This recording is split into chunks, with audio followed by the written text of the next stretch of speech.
right.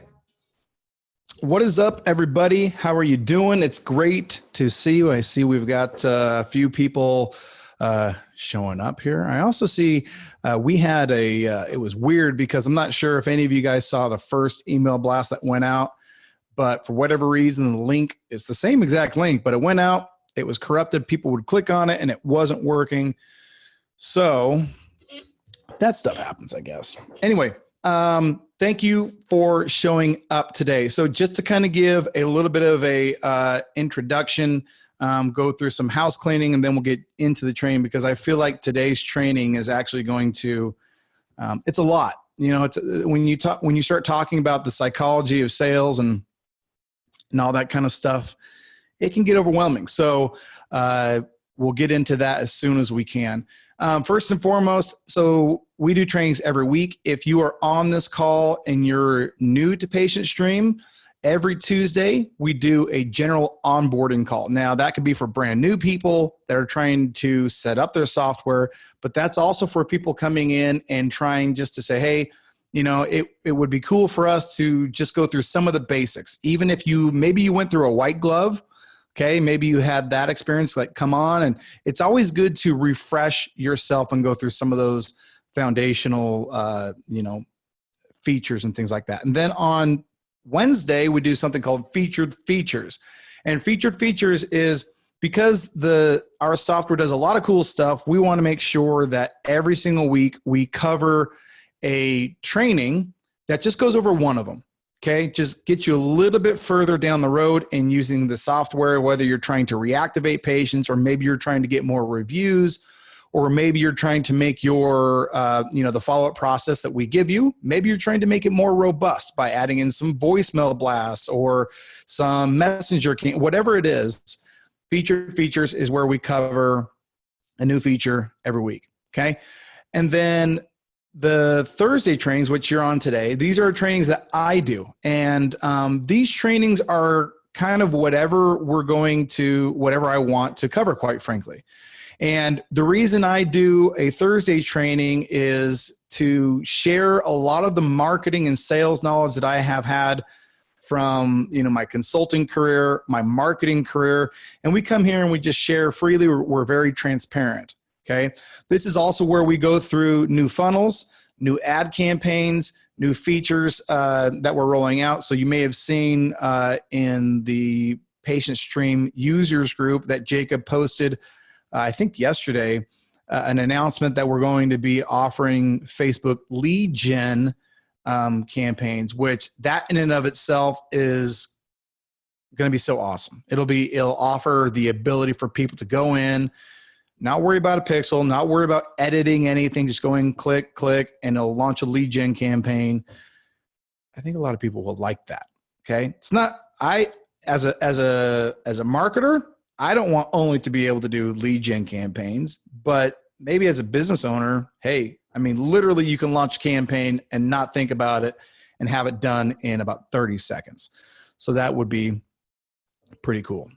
All right, so that's kind of what the context of this meeting is. That's what Patient Stream is all about. Patient Stream is an automated platform that automates your Facebook ads and automates your follow-up and does it in, I think, the best way possible. So thanks for coming. Let's jump into today's training. A quick refresher. Last week, we talked about, so this is part 2 of what I think will be a 2 or a 3-part training. Okay. Last week we did how to convert leads to patients, and really that's how to increase your show rate, how to get more people showing up. We went through the entire tactical approach as well as the psychological approach. Okay. We talked about, new leads are on a spectrum. Some leads are hotter and colder than others. We went through how to use Patient Stream, how to use communication to do all that. And today we're going to go through part 2. All right. So here we go. You guys should be seeing, let me know if you are not. Oh, hold on real quick.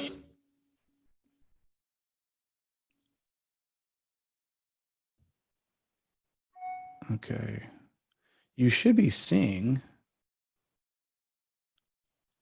Are you guys seeing my, We still see you, Sammy.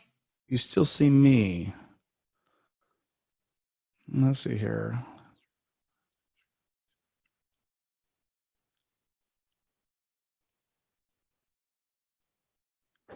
Give me 1 second. Sorry about this. Yesterday, my computer entirely crashed, and so I had to offload the entire hard drive and then reload it. So my apologies. It's wanting permission. Do you see it now? Nope, still don't got you. Let's see here. Let me try it one more time. But I believe in you. I appreciate you believing in me. Now we can see it. Yep. You got it now? Yep, looks good. I am a computer nerd. I did it. My goodness. That was, I honestly thought for a minute I was going to have to start the entire thing over again, which would have been so annoying. All right.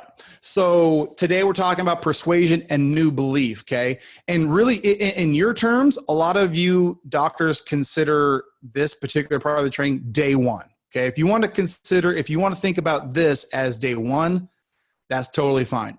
I come from, just so you guys know, I started in the consulting business. I was actually teaching these concepts in clinics just like yours. And so I'm not speaking out of turn here. I actually used to train on this. All right. So here's what we're going to be talking about today. This is going to be the flow of our training. So the first thing is called the thick line. All right. The second thing, the emotion and logic bridge. Third, the most powerful tool in persuasion, then sell without selling, and then key phrases and tactics. By the way, I never like to teach key phrases and tactics until I've taught an underlying principle, because if you understand the principle, you can create your own phrases and tactics. We'll give you some, but if you understand what we're talking about here, then you can do it yourself. All right. So one of the things also, if you're new to this, you know that I love, and I'm going to go ahead and pull this up. I love getting engagement. I love getting questions. So if you, where is my chat? Okay. Well, Heather, you're going to have to monitor the chat for me. I can't pull it up right now. If you have any questions or any comments, anything you want to say, it's really helpful to everybody else. So what is the difference between manipulation and persuasion? And what is the thick line? Well, you always hear people say there's a thin line between this or that, right? And it's almost like we're trying to rationalize or justify something that most people might consider a bad behavior, but they want to soften the blow. So here is my take on manipulation and persuasion. I'm going to share a story. So to me, there is not a thin line between manipulation and persuasion. To me, that is a very thick line. Now, back in my earlier sales days, so I've always been good at sales. I was kind of naturally, I'm not going to say gifted because that sounds pretty loaded, but I had the ability to sell. And I used to have a job selling security systems door to door. And I would go and we'd go to door, and everybody else on my team, we'd all be doing the same script. We'd all be in the same area, and we'd all have the same tools in our hands, in our toolbox here. And for every one sell, one of the folks on my team would sell. I'd sell 3 or 4 sometimes. And I did really well with it. And I was feeling good about my ability to sell. But at some point in time, I found myself in situations where I would be selling things and I would feel very manipulative, meaning I would sell things to people where I might be prejudging them, but I would feel like they couldn't afford this thing. Okay.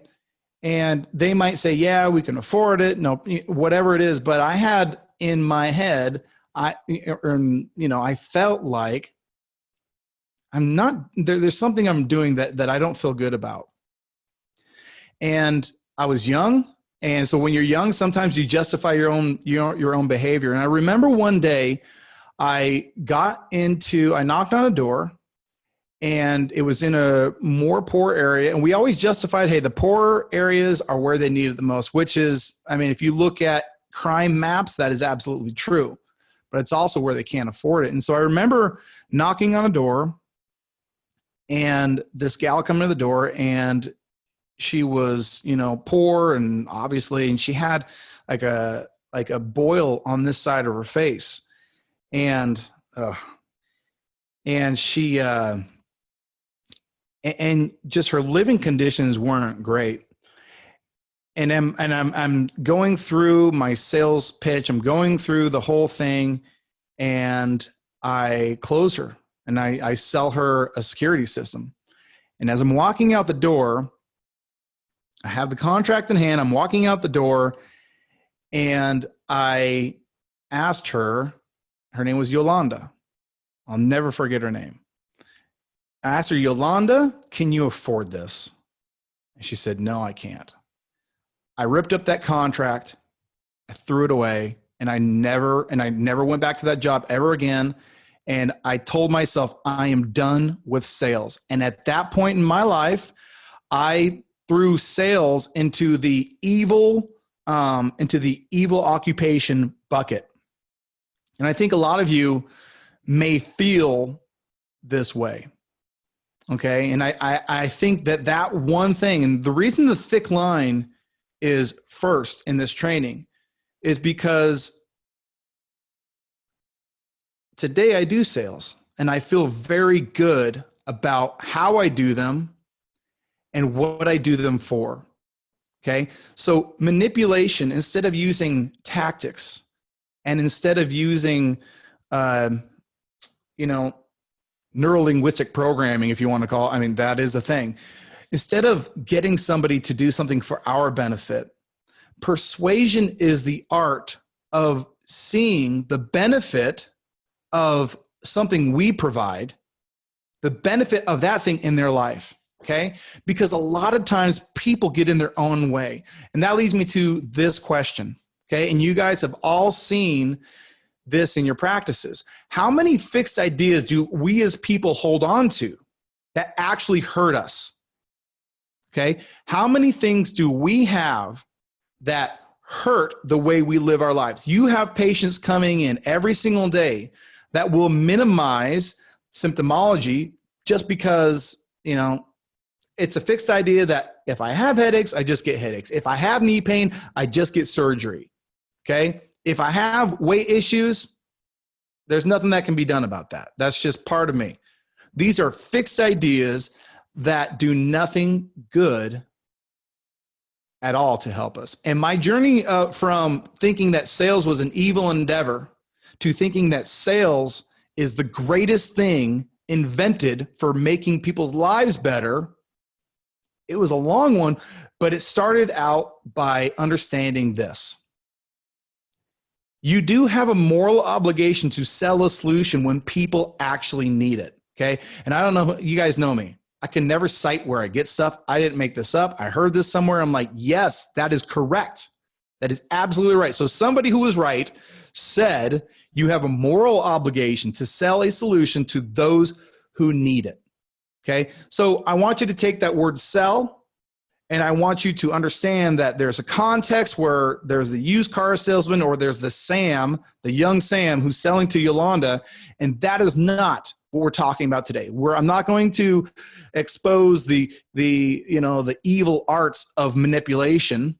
That's not what we're talking about. I'm going to show the power of that you have in your hands and how you need to persuade people so you can help them. All right. So that is where we're starting. And hopefully I can just get a couple comments. Have you ever felt, let me ask you this. Have you ever felt salesy? Have you ever felt like this was something that might feel a little icky in your practice? Have you ever felt that way? Just in the chat, say, I felt that way. I don't like it. Or no, I've never felt that. Maybe some of you have never felt that. There's a chat going on there. Hold on. Let me just see real quick. I Oh, do want to. it was me. I just posted in there. I said yes. Okay, good. And I can read them up for you, Sam, so you don't have to stop screen sharing. Yeah. All right. So play. All right. We're back at it. So Heather says yes. Nobody else believes that that they've ever felt anything negative towards selling. That's amazing. All right. Let us move. Oh, Patricia Gabrinsky says, yes, I have. Charles Ferranti says, not really, since I've been doing neuropathy for 2 years. Good. Good. Yeah, there we see it. Yes, I have. Well, that is it's good to know I'm not the only one, but it's also good to understand that, hey, we all persuade, we all sell. So selling is not a bad word. All right. So let us get into this selling phase. Let's kind of get into this thing. Let's get into day one, how I see it. Okay. The emotion and logic bridge. All right.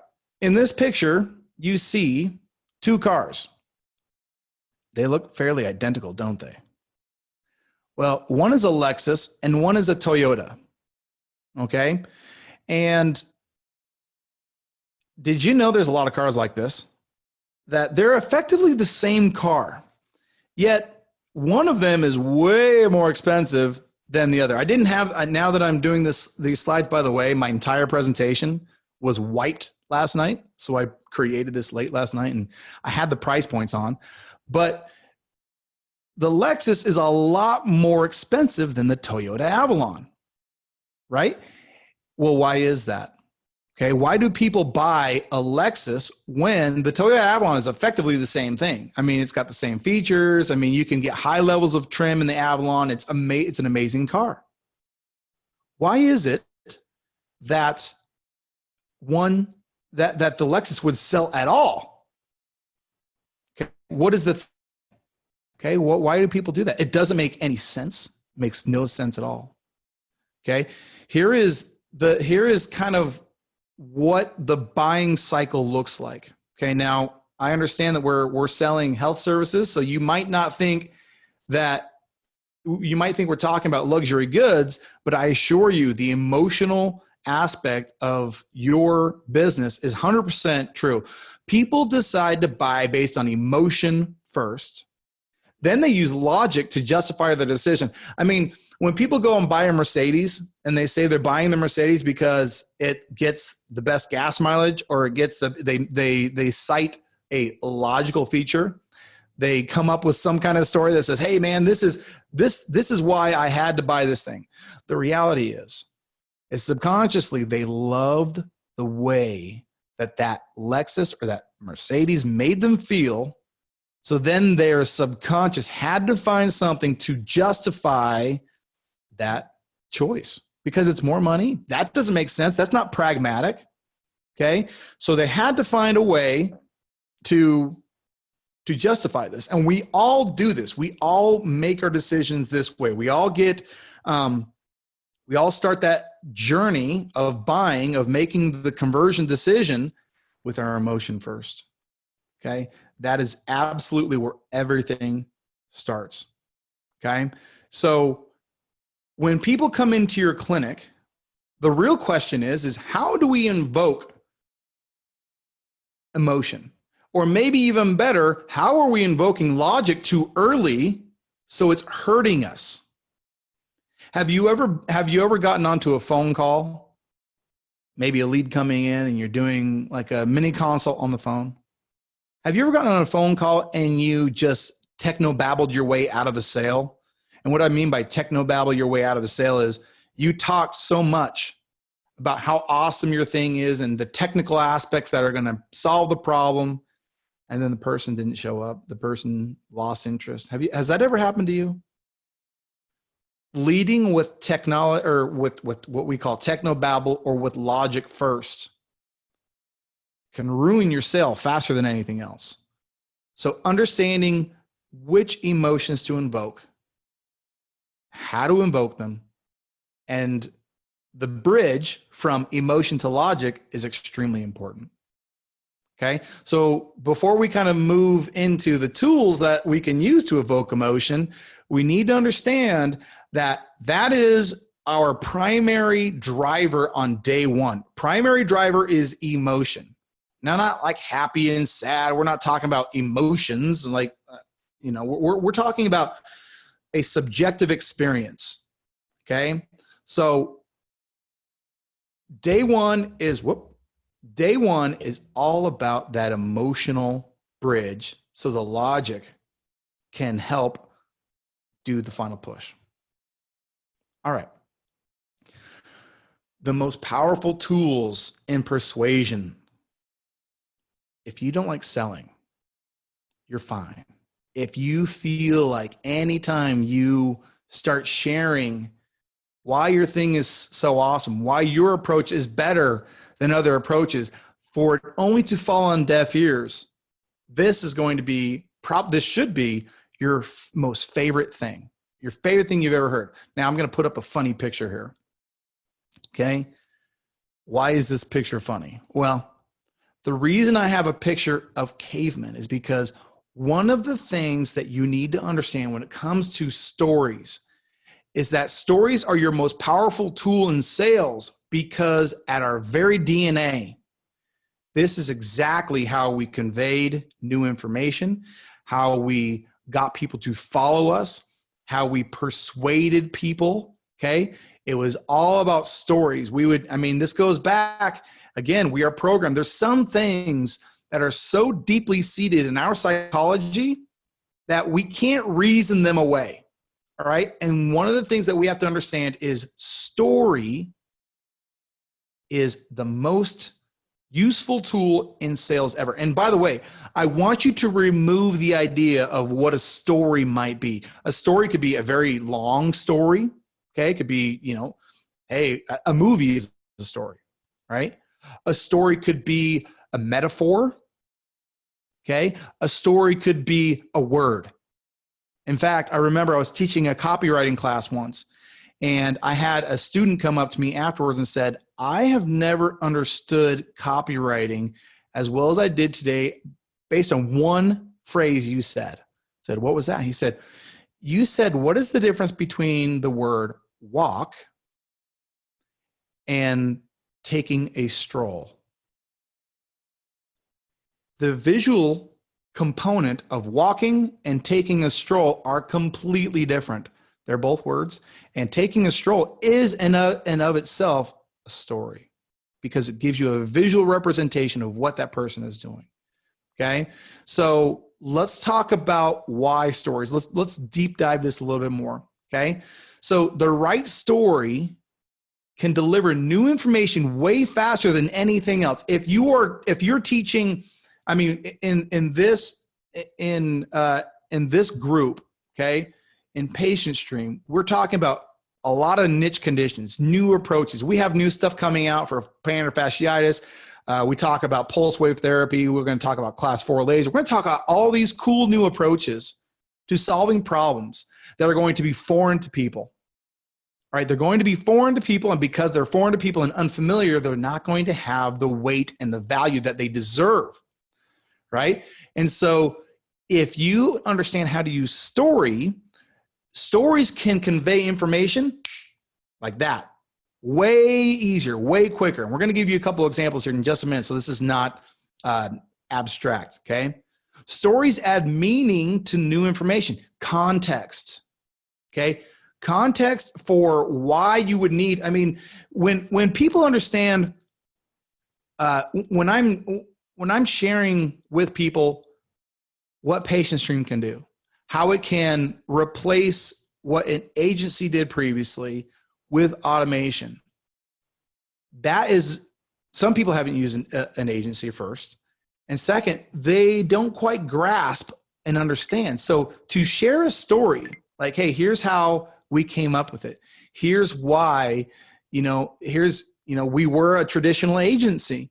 And we used, I would say we were the best. We're the only ones that have a published case study on Facebook. But we effectively innovated ourselves out of a job. And here's why we did it. And when they understand that story, the contrast between what agencies offer and what Patient Stream offers will give meaning to what patient stream actually is. And the same thing applies to your practice. Okay, what is the story? How can you add meaning and context to what you have to offer?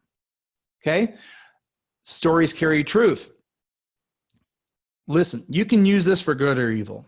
Okay, but the reality is just like I said in the caveman story. When information is carried through a story, it is defaulted that that information is true. Okay, this is a powerful tool.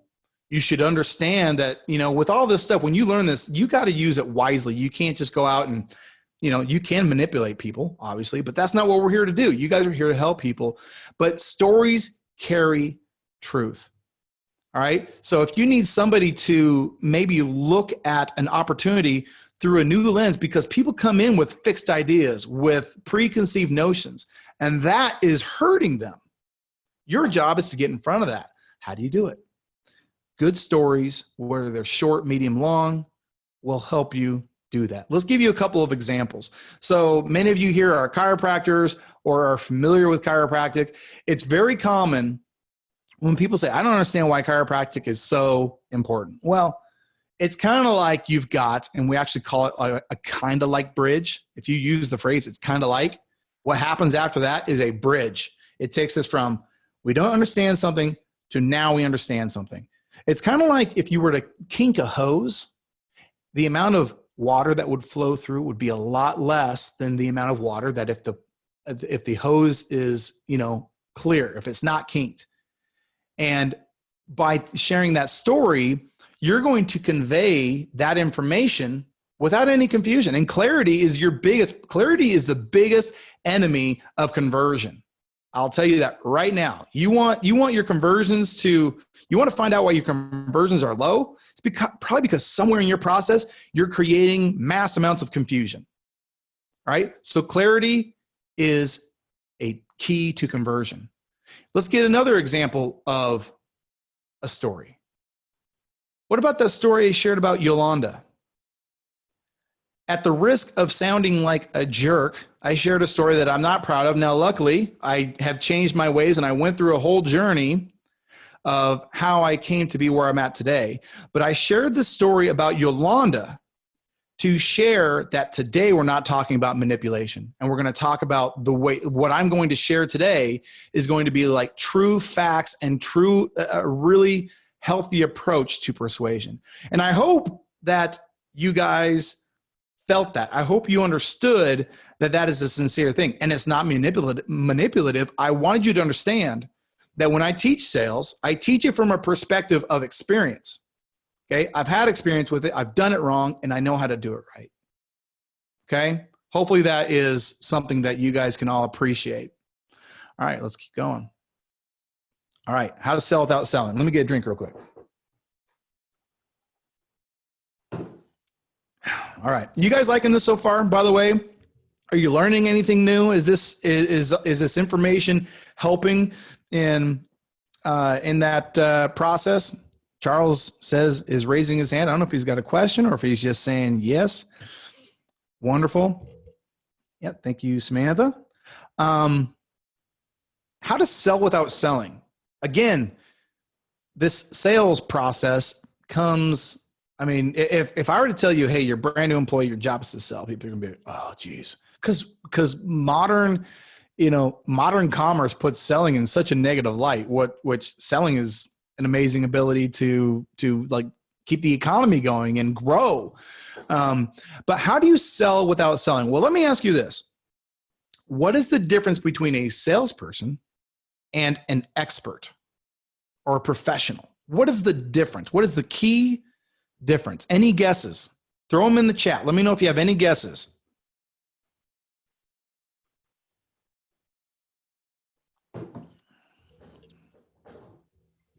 Come on, guys.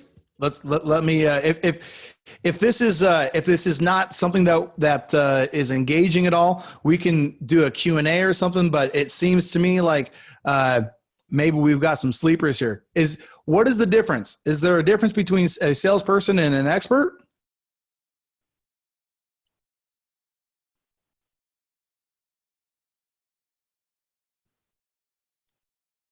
I'll wait. You can share one word. You don't have to share anything. I'll say my one word is knowledge. Okay, knowledge. Knowledge is good. Charles Ferrante says a salesperson may not be an expert. Okay. Okay, that's good. Yeah. Here's my point here. Let me make sure I get this. A salesperson sells, an expert advises. An expert gives advice. What would you rather do? Would you rather sell, or would you rather be in a position to give advice? What would you rather do? Obviously, you'd rather give advice, right? The expert listens to, and your big tool in positioning, because this is all about positioning. Your biggest tool in positioning yourself as the expert is how you communicate. The expert listens to understand and questions to be understood. That's actually my own quote. I didn't Google that. So it might seem abstract. So let me explain further. Underneath it says problem deconstruction. What do we default to when a person knows how to deconstruct our problem? And I'll give you an example. If I were to say, I'm helping you with your marketing. All right, so you've been running ads for how long? Your show rate is not good. Okay, what condition are you marketing? We're marketing neuropathy. Okay, what is the offer that you have? Are you finding that people seem less qualified, that people seem, like they're not interested? Yes, we're seeing that. Do you have any testimonials or any proof or credibility you're providing in your ads? No, we don't really do that. We haven't shot any videos. When I deconstruct your problem and I'm asking the right questions, you automatically assume, because I know how to deconstruct it, I must know the solution. And if I know the solution, then instead of selling it, I advise on how to solve the problem. Okay. However, most people rush and they get in front of that message. They start saying, before they ever understand the person's problem, they start saying, here's how you're going to solve your problem. That is not the right way to do it. You want to understand the person that is in front of you, understand them by questioning them, and then deconstruct that problem. So that an expert listens to understand and questions to be understood. Hopefully that makes sense. You guys, does that make sense? I believe it does. All right, so positioning like a pro. Now I'm going to go a little bit away from the principles for just a minute. All right, and I'm going to talk tactics. So maybe some of you are using these tactics already. Maybe you're not. But we're going to talk about some general tactics that you should be implementing on day one to start that emotional bridge as well as that expert positioning, because that's what it's all about. You got to get those two things, the emotional bridge going, and then you positioning as a professional. And I'm going to set this up the way it's called in traditional sales. In traditional sales, high ticket sales, I might add, we talk a lot about having a setter and having a closer. In this case, we're going to talk about having a setter and having a doctor. Okay, having a setter, having an expert. Okay, the setter's job is to initiate that emotional bridge, and it all starts the moment that a person walks in the door. Okay. And in fact, I'm sure people love to quote stats, and I don't have the exact stat, but I remember when I was consulting, the doc that I was consulting with, he had a stat like you can improve your overall conversions by a huge number, like a ridiculous number, just by saying the new patient, their new prospect coming in, just by saying their name when they come in. Hi, Sam, it's great to see you. And by just greeting them properly. How friendly is your location? How relatable? You guys, this stuff is deep-seated. It's psychological. It goes back to everything. You have to make sure that when people walk into a new environment, that it's a friendly, welcoming, and relatable environment. That is objective number one. Objective number two is to take that emotion, that momentum that you've created, and start and continue. Basically, we need a setup. We need to be able to arrive at, by the time they get to the actual exam, they know they're in the right place. Okay. So one of the things that you might do is give an office tour. And I was talking with a doctor friend of mine, he's a coach, and we were talking about the importance of an office tour. And I was talking about some of what my clients had done. And so he would talk about the office tour. He would show them the different technology and the different approach that they have. And then he would talk about, like, he would start at how cool their approach is to the people involved, their community. And he would have testimonials on the wall. And then he would end with a testimonial. He always had a testimonial. So if that person was coming in for knee pain, he would end with a testimonial of a person who had a picture on the wall. And he'd say, this is Susan. And Susan, much like you came in with knee pain, she was bone on bone. And, she came in, and what's amazing about her is she was told she was going to have surgery. She went through our knee restore program. It took longer than normal. It took, instead of a regular case might take 2-3 months, it took about 6 months. But she went through the entire program. And at the end of it, not only did she not have to get knee replacement surgery, but she gave us this amazing testimonial and this amazing story about how it had changed her life. And this is why we do stuff like this, right? And this is the setter sharing this story. How cool is that? Have you ever done anything like that? What type of emotion might that begin? And by the way, there is a thin line here between sounding pitchy and then sounding authentic. So you must gauge your tone, and you must practice that tour. Make sure that it's authentic. Testimonial, we just talked about that. You're going to build credibility by having, and you want that. You want certainty and credibility as part of that emotional bridge. All right, let's go to the doctor's transaction. So if done right, the setter brings it then into the doctor. And at that point, the goal is to say, listen, I've been your friend. I have helped you to this process. And now the good news is this doctor knows how to solve your problem. So I'm going to leave you with him or her, and they're going to get to the bottom to make sure this is a fit for you. And that's, by the way, I always say, hey, is this a fit for you? Because there's no one-stop shop for everybody. Patient stream isn't a fit for everybody, right? So understand that. So the doctor's job now shifts away from that positive emotion, and it might start gearing a little bit towards what some people might consider the negative emotion.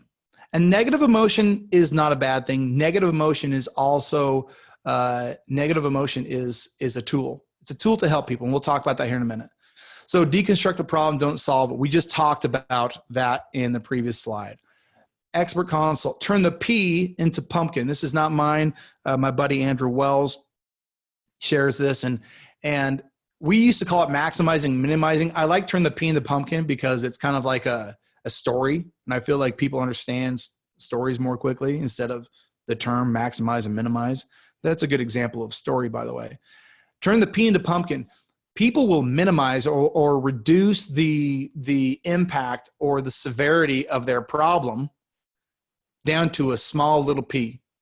But a pumpkin is a big thing. We want them to understand the entirety of their condition, their symptomology, as well as the future repercussions if they don't do anything to change. Okay?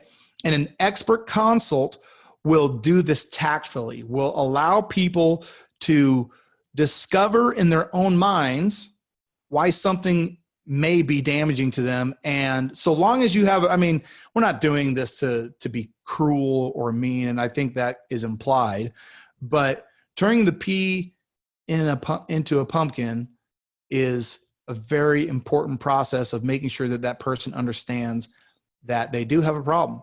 Okay. And then clear expectations. Clarity, like I said, clarity is your best tool for conversions. Confusion. If you create confusion, that'll mess up everything. Right then and there, you can have a great product, great anything, but if you create any confusion, and a lot of times we do that by technobabble, right? We kind of talked about that earlier. Then that can ruin your conversions. Okay, so now you can kind of see the process. You know, we're going through that emotional bridge, and it's very effective. So day one goal, when it comes to high ticket sales, which that's what we're talking about, niche condition sales. When it comes to high ticket sales, the key is to weigh the prospect experience towards the emotional side. This is day one. Any communication or action should add support to being relatable, credible, and providing certainty. Okay? People want to know that what the next step is that happens after that is going to give them a certainty moving forward. All right, so let's do a quick summary. Now, I did not create this, okay? And maybe this will lend support. In fact, my first slide and the slide for this webinar was ethos, pathos, and logos. And I'm sure I don't say those correctly, but this is a well-documented psychological way to persuasion, okay? So ethos is intelligence, trustworthiness, and morals. Pathos is emotions, prejudices, motivations. And logos is evidence, data, universal truths. It is important to understand that these have a chronological order, but all three, you need all three to knock the domino down so your communication can be effective. Okay? Emotion, logic. And emotion, logic is going to encompass obviously the data, the evidences. Ethos and pathos, those are both emotional. One you might say is more thought-provoking, more in your head, and then the other is more you feel in your heart. All right? So, real quick, just to kind of end this training, okay? I want to rapid fire some tactics. Here we go. Always greet a patient correctly. We talked about that. Don't mess it up. Some objections prevent progress. Get the obvious ones out of the way first. This is why during your tour, if you're doing like a mini consult, or like during your intake forms, if you have questions about insurance, about, you know, cost, about these different things, it's a good idea to make sure we get those out of the way from the beginning so it doesn't ruin the rest of the process, okay? Don't solve problems until you understand the problem, okay? Interesting people are interested. There's a book called How to Make Friends and Influence People. If you read that book, the long book, I can tell you what it says. It says, if you want people to like you, let them talk about themselves. Okay, so if I want to know more about a person, I want them to relate to me, I'll act like I'm interested in their life. Not act like, I should be genuinely interested in their life. Okay, interesting people are interested. Use concepts, no technobabble. Technobabble will kill a sale, especially in day one. Technobabble will kill a sale faster than anything else. Use concepts, use ideas, use things that people can relate to. Price marinade. Price marinade is if you have how knee replacement surgery, that's expensive, right? It costs between insurance, deductible, all that kind of stuff. It can cost people lots of money, $10,000, even more, I don't know. But it's good to throw a dollar figure out early on. So when you justify your price later and your pricing options later, that it's almost an alleviating. So price merit is its own tactic in and of itself. Okay. And in many cases, this is kind of just a very common sense thing, but high ticket sales requires a spouse on day two. Okay. There's nothing worse than doing all this awesome work and getting people involved and then not having the spouse there. Okay. So that is some rapid fire questions. So what I'm going to do is I have one more slide I want to share, but before we do that, I'm going to stop sharing and I want to field any questions that you guys might have or any comments that you have before we kind of move forward. So I'm going to go ahead and pull up the chat. Let's see here. We've got Brandy, Charles, Jared, Jeffrey, Carl, Mark, Patricia, Sam, and Zach.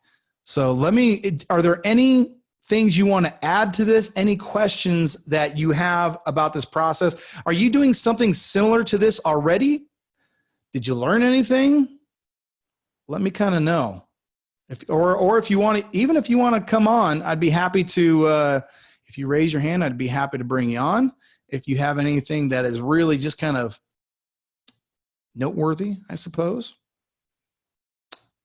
Okay, Jeff says, please give an example of price marinade. You know, I actually kind of figured that that one little hook would be one that people would want to know about. Yeah, so a lot of times in sales, if you have something, and we're going to talk about this next week, by the way, if you have something that at the initial ticket, the initial right out of the gate, that price tag you feel like is going to be a shock. The way to get rid of that is to use a number or a scenario or a story early on in the conversation that gives a direct comparison to what you offer, but is way more expensive. Okay, so in your tour, you might be talking. We'll keep it about knee. You might be talking about your knee restore protocol, and you might share a story of, hey, we hear people all the time coming in, and they're sharing stories about what it costs to get knee replacement surgery. We've had people say it costs $20,000. We've had one guy that had to get it done twice. So not only did it cost him with money, which was $25,000, but it also cost him about a year in bed between the two, whatever it is. So you want to, I'm probably butchering a little bit this example. I'm going to talk about this next week, actually, because it's a closing technique. But the idea of having a price marinade is giving a comparison. So when you reveal your price, it's like, oh, that's not that bad. Okay. Does that answer your question? Jeff, let me know. Sam, great reminders about the importance of emotional selling before logic selling. Thank you, Sam. Office tour is a great idea. Do you suggest doing this before or after the patient checks in? Fills out paperwork. Yeah, so that's a good question. I think always you want to get paperwork done first, but the process of a person coming in, and you don't want to, it would seem out of place if you said, hey, we're just going to give you a tour before anything else happens, but you do want to transition into the paperwork in a tactful way. So, hey, Sam, it's great to have you here. We're excited to walk you through our knee restore program today. I'm sure you have a lot of questions, but before we get to any of that, we do have some paperwork that we'd like you to fill out. So we'll have that here. Once you're done with that, then bring it up and we'll have Susie or Jeff come up and they're going to kind of get you started, answer your questions, and then get you started. So yeah, I definitely would not just go straight into, if you go straight into the tour, you're going to start seeming salesy, right?